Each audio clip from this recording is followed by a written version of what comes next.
خدا را مکانش در کجا است؟ عقیده اهل سنت این است که خدا مکان ندارد، بلکه این من بر 4 مصرع شعری بر تو میگم که بابا افضل کاشانی میگوید: ای صاحبی این مسئله راهنما، ای صاحبی این مسئله راهنما، میدان به یقین، میدان به یقین که لامکان است خدا. خواهی که تو را کشف شود این معنا. اول چی گفت حضرت؟ گفت خدا لامکان است، یعنی مکان ندارد. اگر بخواهی این که تو برای تو اثبات کنم که خدا لامکان است، خواهی که تو را کشف شود این معنا، جان در بدنت ببین کجا دارد جا. در همین بدن خود جان نگاه کن که در کجاست جان.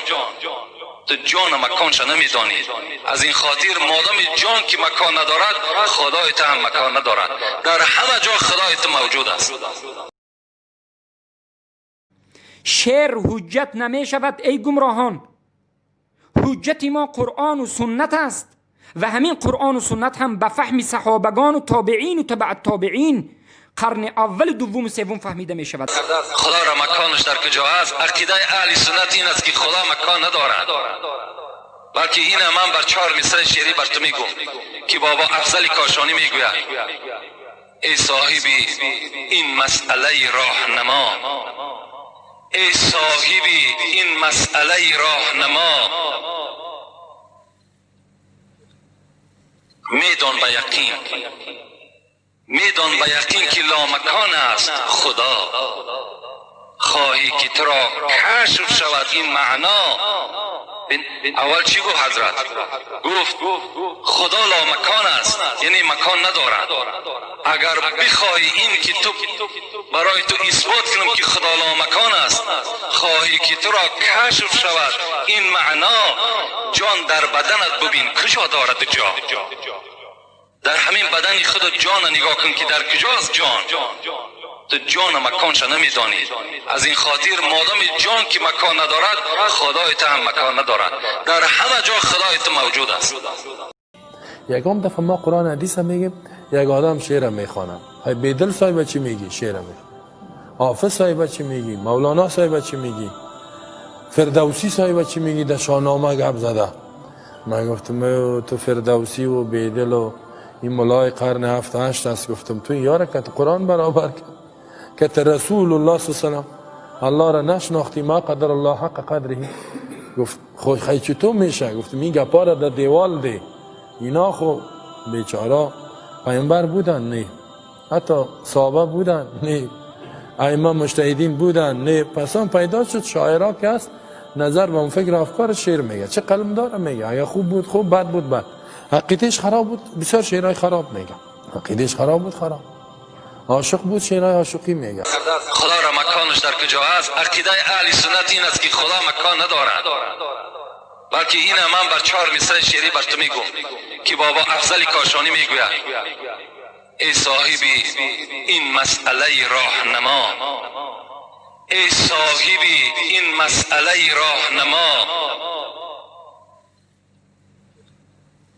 میدان به یقین، میدان به یقین که لامکان است خدا.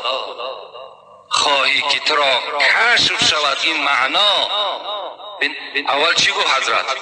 گفت خدا لامکان است، یعنی مکان ندارد.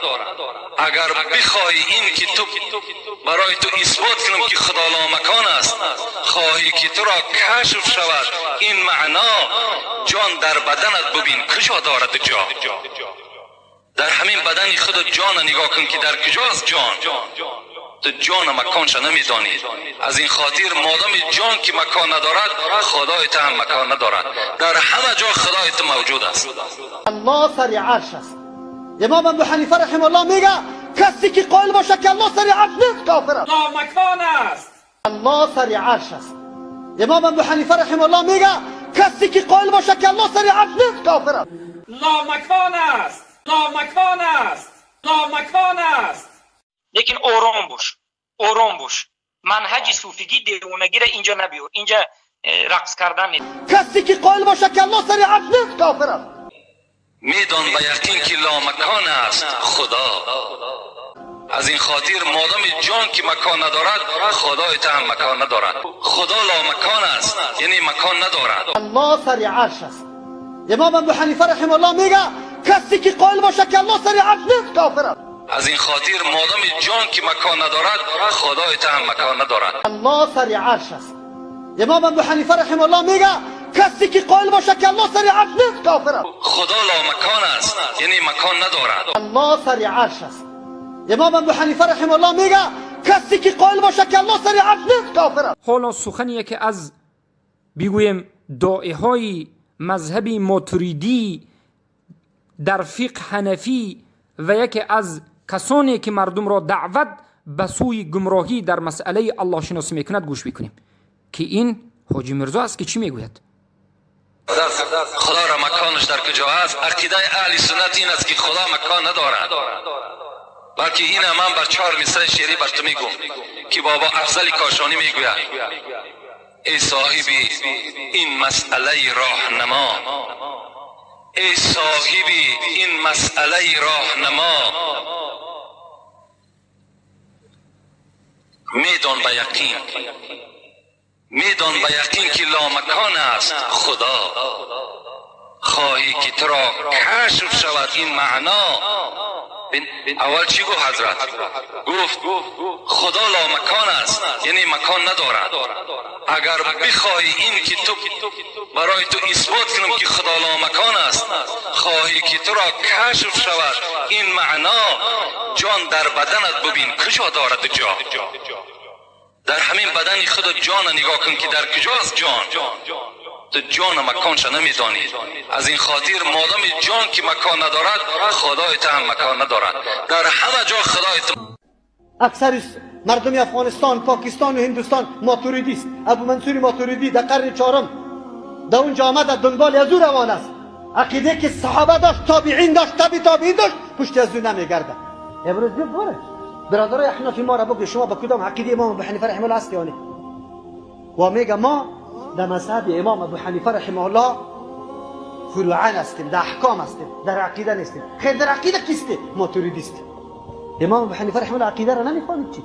او سلف نبود، او پیشوا نبود، او زمانش به رسول الله صلی الله علیه و نزدیک نبود که تو امروز عقیده از او اعلام میکنی دیگه طرف. چرا؟ به خاطر که عقیده از او بود که الله سر عرش است. امام ابو حنیفه رحمه الله میگه کسی که قائل باشه که الله سر عرش نیست کافر است. حاجی مرزا به این که میگوید الله لامکان است آیا آیت آورد؟ آیا حدیث آورد؟ آیا سخن سلف این امت را آورد؟ نه. سخن کیم کدام شاعر را آورد که اصلا کی بودنش در نزد این امت معلوم نیست. شعر حجت نمی شود ای گمراهان.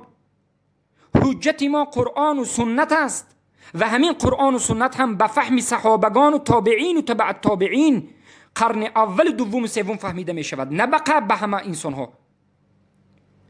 تا بکی شما مردم را گمراه میکنید، تا بکی مردم را به ضلالت میبرید و باز به اهل سنت و جماعت سخنهای باطل را نسبت میدید و میگوید که همین است عقیده اهل سنت و جماعت. وای بر حال شما که دروغ میگویید. عقیده اهل سنت و جماعت در این مسئله تماما دیگر است که میگوید الله در بالای عرش است و در این مسئله صدها آیت و احادیث و 11 اجماع سلف این امت وجود دارد و روایت های صدها روایت از صحابه وجود دارد. پس حجت این اهل کلام چیست؟ اینها کلامی هستند، اینها فلاسف هستند. این حاجی مرزا هم در طریق ماتریدی با کلام حجت می آورد.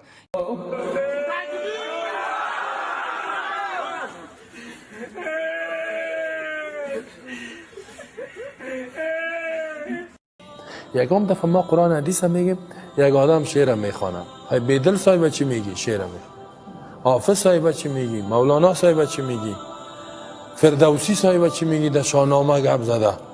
من گفتم تو فردوسی و بیدل و این ملای قرن 7 8 است. گفتم تو یاره که قرآن برابر کرد که رسول الله صلی الله علیه و الله را نشناختی ما قدر الله حق قدره. گفت خود چطور میشه؟ گفتم این گپا را در دیوال ده. اینا خو بیچاره پیامبر بودن؟ نه. حتی صحابه بودن؟ نه.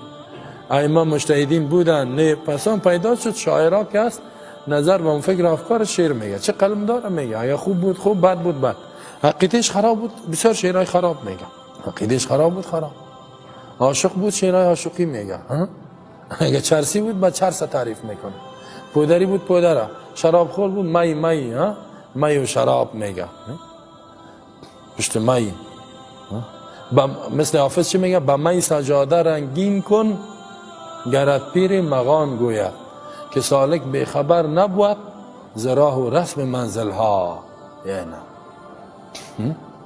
با می با شراب سجاده جای نماز تا رنگین کن اگر میگه پیر مغان اگر پیر برات گفت که برو شراب ادمو پرتو دیگه شام بخور چی شده جای نماز پرتو بکن میگه بکن